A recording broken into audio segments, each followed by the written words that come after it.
열심히 교회에서 헌신을 하는데 그 한계가 오는 이유가 무엇일까요?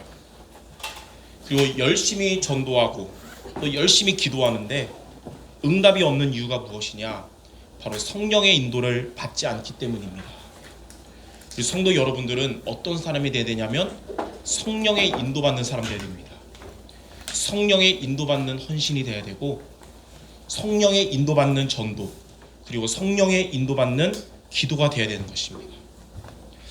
만약 저와 여러분이 미래를 알 수 있다면 우리가 성령의 인도 안 받아도 알아서 갈 수 있을 거예요. 그러나 우리는 미래를 알 수가 없습니다.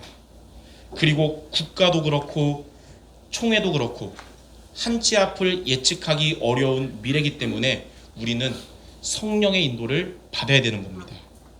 그래야 우리가 후회하지 않는 인생 그리고 가장 정확하고 축복된 미래를 걸어가는 거예요. 이 부분에 대해서 저는 생각난 속담이 있어요. 인생지사 세옹지마 들어본 적 있죠? 인생의 일들은 변방의 늙은이의 말과 같다라는 뜻이거든요. 변방의 한 노인이 자식처럼 아끼는 말이 있었어요. 그런데 어느 날 그 말이 말도 없이 사라진 겁니다.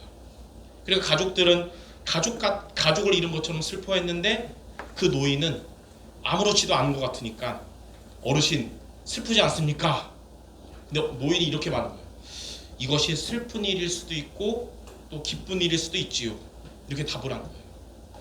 세월이 흘러서 그 말이 돌아왔는데 혼자만 돌아온 게 아니라 자기 짝을 데리고 돌아왔습니다. 말이 떠나간 당시에는 슬픔 같았는데 짝을 데리고 두 말이 오니까 기쁨이 됐잖아요. 근데 가족들은 노인에게 말이 돌아왔고 짝까지 왔는데 기쁜 일인데 왜 안 기뻐하십니까? 근데 노인은 또 똑같은 말 합니다. 이렇게 돌아온 것이 기쁜 일일 수도 있고 또 슬픈 일일 수도 있지요. 반가운 마음에 그 노인의 아들이 그 말을 타고 막 놀았는데 말이 휘청이다가 그만 아들이 말에서 떨어지면서 다리가 부러지게 됐습니다. 정상적인 생활을 할 수 없게 되니까 마을 주민들이 또 아들 이런 모습 보면서 노인을 또 위로했어요. 근데 노인은 또 똑같은 대답을 또 하는 겁니다. 이 사건이 슬픈 일일 수도 있고 또 기쁜 일일 수도 있지요. 그러던 어느 날 그 나라의 폭군 왕이 무리한 전쟁을 일으켰고 그 나라의 젊은 남자들이 군인으로 다 불려가게 됐어요. 시작부터 무리한 전쟁이었고 불려간 젊은이들은 그만 거기서 전쟁터에서 다 죽고 말았습니다. 그러나 다리가 부러져서 정상적인 생활을 할 수 없었던 그 노인의 아들은 전쟁에 불려가지 않고 유일하게 살아남게 된 것입니다. 이처럼 지금 당장은 축복 같아도 그게 미래는 모르는 일이고요. 지금 당장은 문제나 고난 같아도 미래에는 그것이 축복일 수도 있는 것입니다. 지금 내 생각에 복이다, 내 생각에 문제다 이런 걸로 우리가 흔들리거나 그럴 게 아니라는 거예요. 이렇게 미래를 알 수 없는 저와 여러분은 우리의 과거와 오늘과 미래를 다 알고 계시는 하나님의 인도를 받아야 되는 것입니다. 그래서 저는 지금 3월 한 달 동안 성령의 인도 이 단어에 집중하며 묵상하고 있습니다. 제가 성령의 인도를 받고 우리 성도 여러분 모두가 성령의 인도 받고 우리 교회가 성령의 인도 받기를 기도하고 있습니다. 성령의 인도는 구체적으로 말씀의 인도를 받는 것이기 때문에 오늘 예배와 강단 말씀이 우리 성도 여러분 모두에게 성령의 인도를 받는 시간이 되시기를 바랍니다. 매주 한 편, 시편 한 편씩 우리 주일마다 거의 다 읽었는데 오늘은 50편에서 14절, 15절 두 구절만 읽었는데 그 이유가 뭐냐면 이 두 구절이 중요해서 여러분들이 꼭 기억하고 붙잡기를 바라기 때문입니다. 이 시편 50편 14절 15절 읽었는데 여러분이 감사로 하나님께 제사를 드리고 하나님께 서원한 것을 지키는 자는 환난을 만날 때 하나님을 부르면 하나님이 건져주시고 하나님이 영광을 받으신다는 말씀입니다. 이 말씀은 지금으로부터 3000년 전에 쓰여진 성경 말씀이지만 지금 저와 여러분에게 성취되는 하나님의 말씀인 줄 믿습니다. 이 시편 50편을 여러분이 읽어보면 유명한 또 은혜로운 성경 구절들이 많이 있는 성경 내용이어서 처음에는 저 다윗의 시인 줄 알았는데 알아보니까 이 시편 50편은 다윗 왕 시대의 성가대장이었던 아삽이라는 사람에 의해서 지어진 내용입니다. 당시에 아무래도 왕이 하나님 잘 섬기니까 화려하게 하나님께 제사를 드렸는데 하나님은 이 화려하고 멋진 그들의 예배를 기뻐하지 않으셨습니다.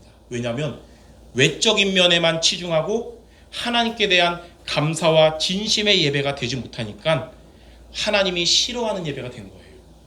그런 현실 속에서 성가대장 아삽을 통해 하나님이 원하시는 예배가 무엇인지를 우리에게 알려주는 내용입니다.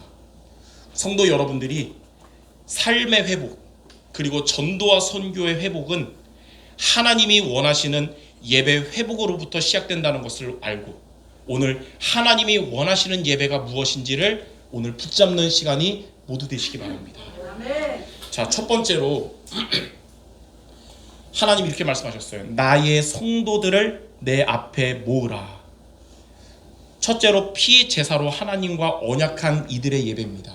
오늘 50편의 5절 보니까 이렇게 나와 있어요. 이르시되 나의 성도들을 내 앞에 모으라. 그들은 제사로 나와 언약한 이들이라 하시도다. 하나님은 하나님의 성도들을 모으라 이렇게 말씀하셨거든요. 그들은 누구냐?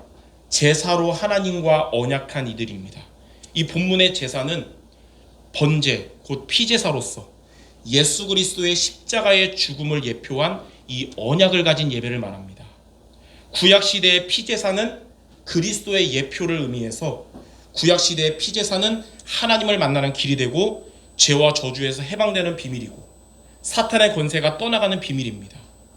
이러한 그리스도의 복음을 가진 자들은 하나님께 예배드리는 것이 마땅한 본분이고 또 인생의 기초며 모든 응답의 시작인 것입니다.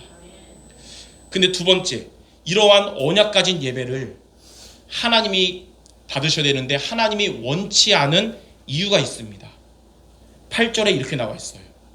나는 너의 재물 때문에 너를 책망하지 아니하리니 내 번제가 항상 내 앞에 있음이로다. 하나님이 그때 당시 이스라엘 백성들의 제사를 원치 않으셨는데 그게 재물 때문은 아니었어요. 그들은 번제, 피제사를 드렸거든요. 근데 하나님이 원치 않은 이유가 뭐냐? 화려한 외적인 제사에 치중했을 뿐 하나님의 말씀을 멀리하고 하나님을 잊어버린 삶을 살았기 때문입니다. 17절에 뭐라고 나왔냐면 내가 교훈을 미워하고 내 말을 내 뒤로 던지며, 그 말은 하나님의 말씀을 미워하고 하나님의 말씀을 뒤로 던졌다 이 말이에요. 또 18절에서 20절을 읽어보면 예배와 다른 행실과 말로 하나님과 반대되는 삶을 살았기 때문입니다. 즉 복음 가진 성도가 와서 복음의 말씀을 안 붙잡고 복음과 반대되는 삶을 사니까 하나님이 원치 않다는 거예요. 하나님은 이런 때에 성가대장 아삽을 통해서 하나님이 원하시는 예배가 무엇인지를 알려주셨습니다.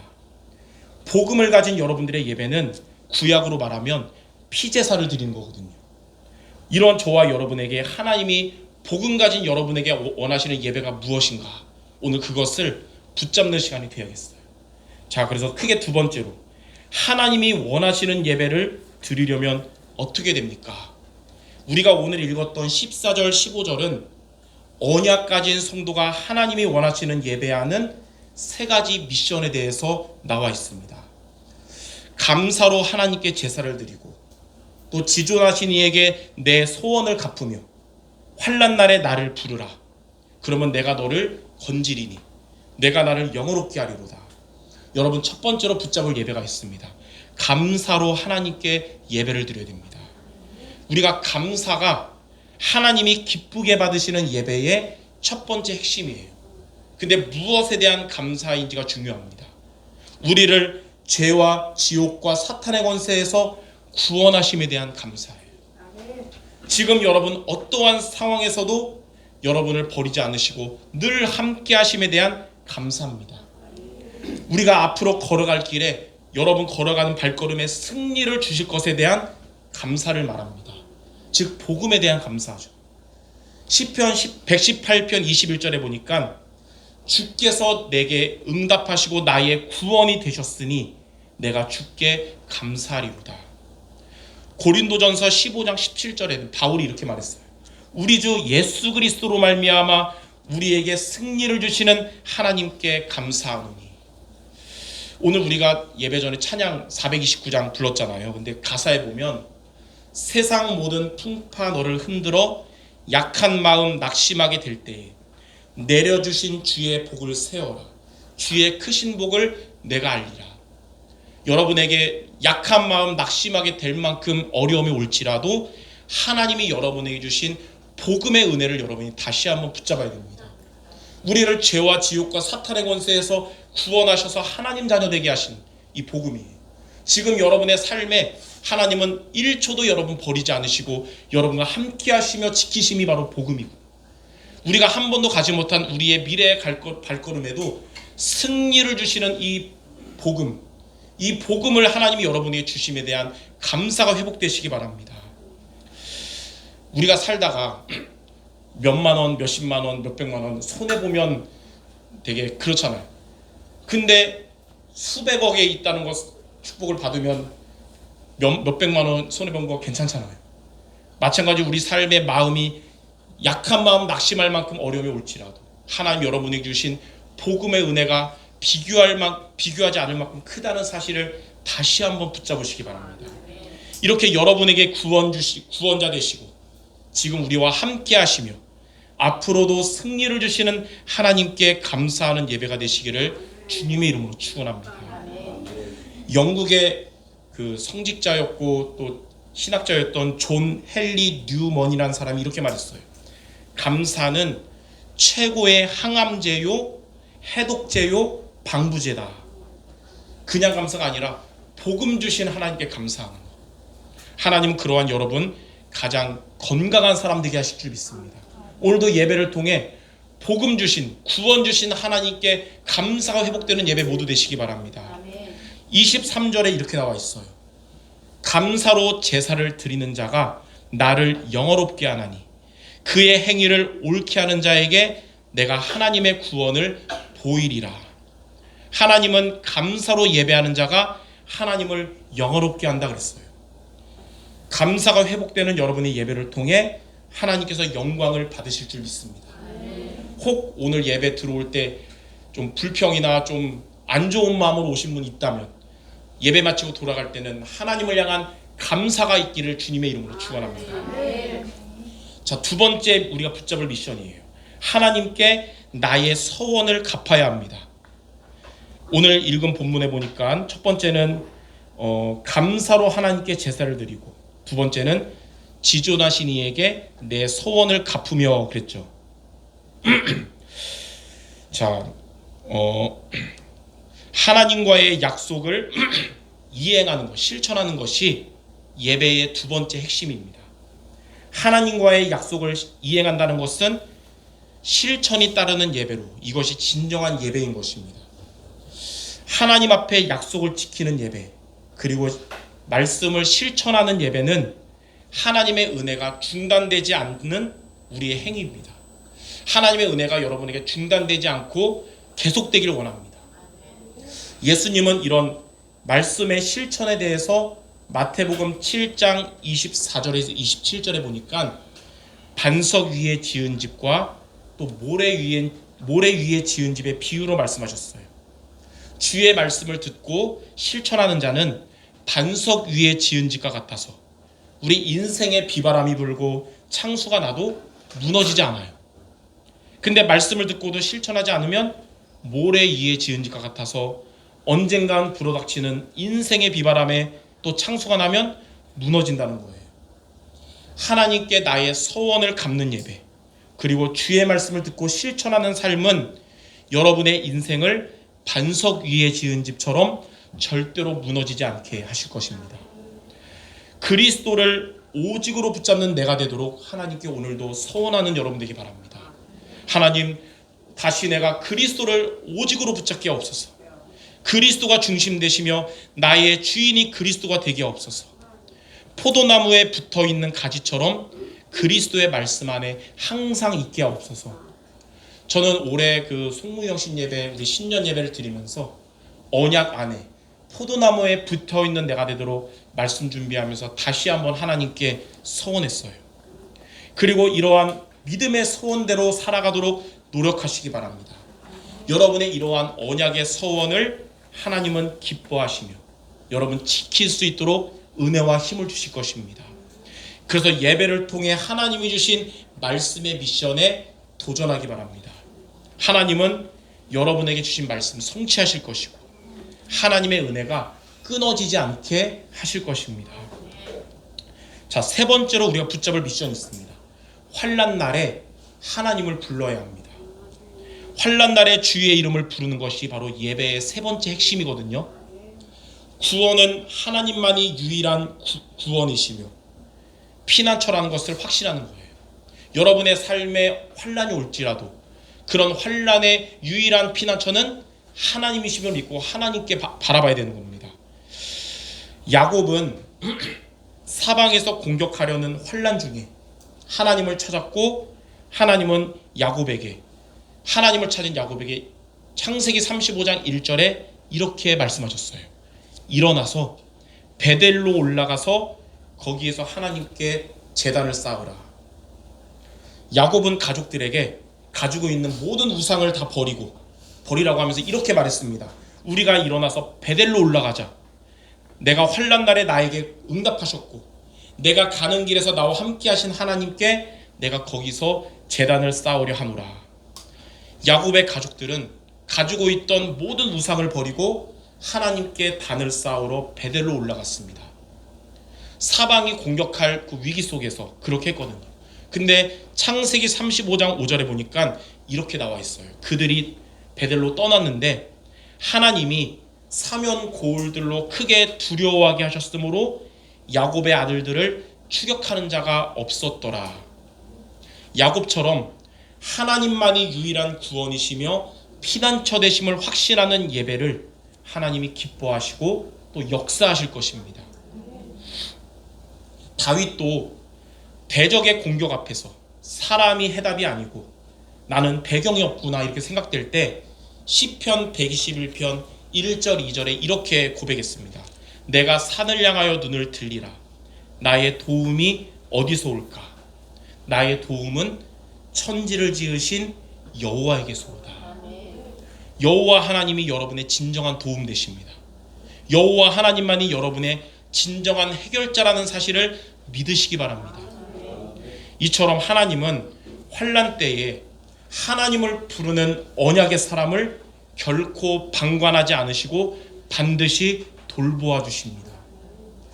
그래서 오늘 우리가 읽은 시편 50편 14절 15절을 통해서 하나님이 나에게 원하시는 예배의 세 가지를 여러분의 예배 미션으로 붙잡는 모두 되시기 바랍니다. 복음을 가진 저와 여러분이 되었다면 이제 이 복음을 가진 것에 대해서 복음이 믿어지는 것에 감사하는 예배가 회복되고 복음 중심으로 살아가도록 다시 서원하며 실천하는 예배가 되며 복음 대신 하나님을 의지하며 간구하는 예배, 이러한 예배를 통해 하나님은 기뻐하시며 최고의 영광을 받으실 것입니다. 자, 그럼 마지막 세 번째, 이렇게 하나님이 원하시는 예배를 드리면 어떻게 될까요? 15절 하반절에 보니까 이렇게 말했어요. 내가 너를 건지리니 내가 나를 영화롭게 하리로다. 첫 번째로 하나님께서 여러분을 환난으로부터 건져주십니다.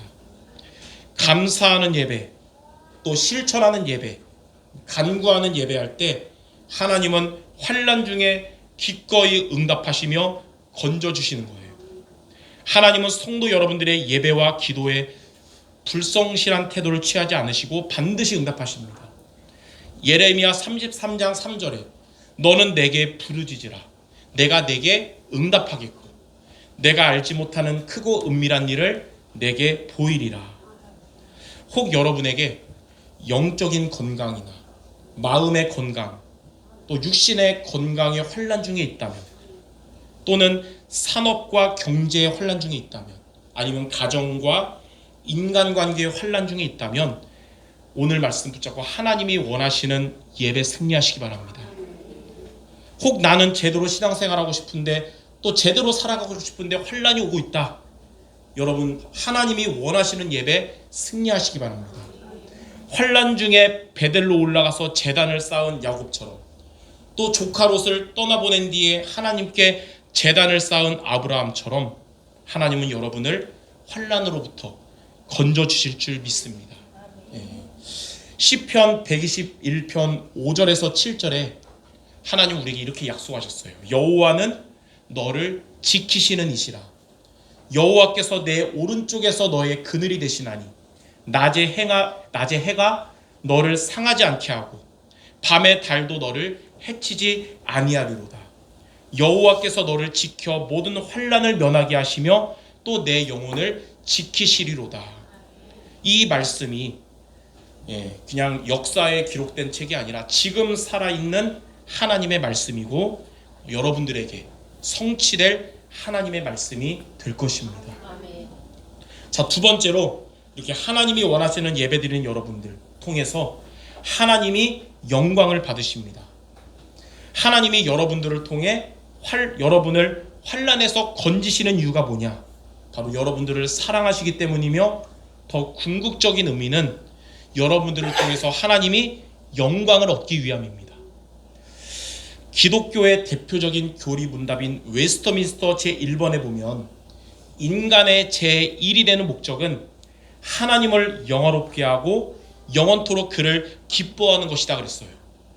하나님은 여러분의 예배를 통해 영광을 받으실 것입니다. 우리가 환난을 만날 때 만약 우리의 동기가 사리사욕을 위해서 하나님과 맞지 않는 방향으로 기도한다면 하나님은 들어주지 않아요. 야고보서 4장 3절에 보니까 구하여도 받지 못함은 정욕으로 쓰려고 잘못 구하기 때문이다. 그러나 환난 중에 오늘 말씀을 붙잡고 여러분, 하나님이 원하시는 예배를 드리는 여러분들을 통해서 하나님은 영광을 받으시고 여러분의 기도를 하나님은 반드시 들어주실 것입니다. 하나님의 구원의 역사를 체험하며 하나님께 영광을 돌리는 모든 성도 되시기를 주님의 이름으로 축원합니다. 자, 결론입니다. 우리가 보통 세계복음화라고 할 때 구체적으로 237개 나라 또 5천 종족 이렇게 말하잖아요.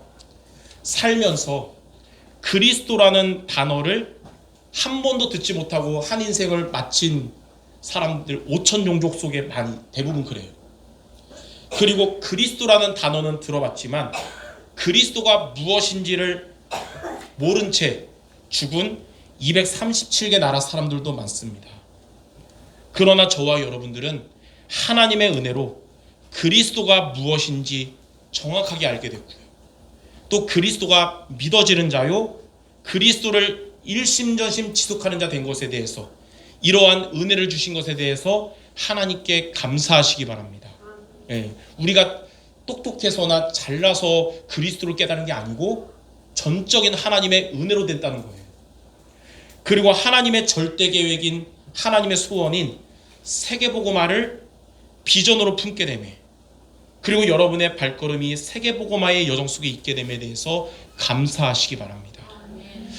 복음에 대한 이런 감사의 예배는 하나님의 뜻을 선하고 실천할 수 있는 힘을 얻게 할 것이고요, 하나님을 오직으로 간구하는 예배가 되게 할 것입니다. 복음 주심에 감사하고, 그리고 복음 중심으로 살아가도록 서원하고, 복음 대신 하나님께 간구하는 여러분을 하나님은 환난 날에 구원하시며 하나님께서 영광을 받으실 것입니다. 이렇게 그리스도와 세계복음화의 언약 속에서 감사와 또 실천과 간구가 회복되고 지속되는 우리 모든 성도 되시기를 주님의 이름으로 축원합니다. 기도하겠습니다. 하나님 아버지, 하나님이 원하시는 예배를 드리는 우리 모두 되게 하여 주시옵소서. 복음을 주심에 대한 감사하는 예배요, 다시 한번 복음 중심으로 살아가도록 서원하고 실천하는 예배요, 구원의 길은 오직 그리스도밖에 없음을 믿고 하나님을 의지하는 예배를 통하여 하나님의 구원에 응답받으며 하나님께 영광 돌리는 우리 모든 성도들 되게 하여 주옵소서. 예수 그리스도 이름으로 기도드립니다. 아멘.